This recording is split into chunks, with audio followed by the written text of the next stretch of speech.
Robert E. Lee's Greatest Victories. Written by Charles River Editors. Narrated by Jim Walsh. Introduction.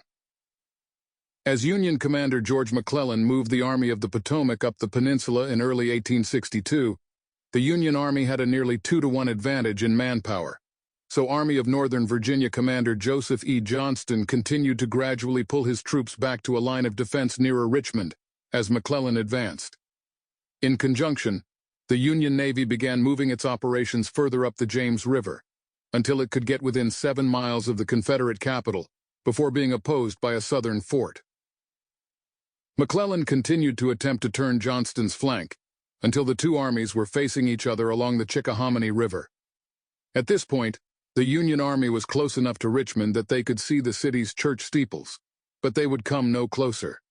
By the end of May, Stonewall Jackson had startlingly defeated 3 separate Northern armies in the Shenandoah Valley, inducing Lincoln to hold back the First Corps from McClellan. When McClellan was forced to extend his line north to link up with troops that he expected to be sent overland to him, Johnston learned that McClellan was moving along the Chickahominy River. It was at this point that Johnston got uncharacteristically aggressive. Johnston had run out of breathing space for his army, and he believed McClellan was seeking to link up with McDowell's forces. Moreover, about a third of McClellan's army was south of the river, while the other parts of the army were still north of it, offering Johnston an enticing target. After a quick deluge turned the river into a rushing torrent that would make it impossible for the Union Army to link back up or aid each other, Johnston drew up a very complex plan of attack for the different wings of his army, and struck at the Army of the Potomac at the Battle of Seven Pines on May 31, 1862. Like Union General Irvin McDowell's plan for First Bull Run, the plan proved too complicated for Johnston's army to execute, and after a day of bloody fighting, little was accomplished from a technical standpoint.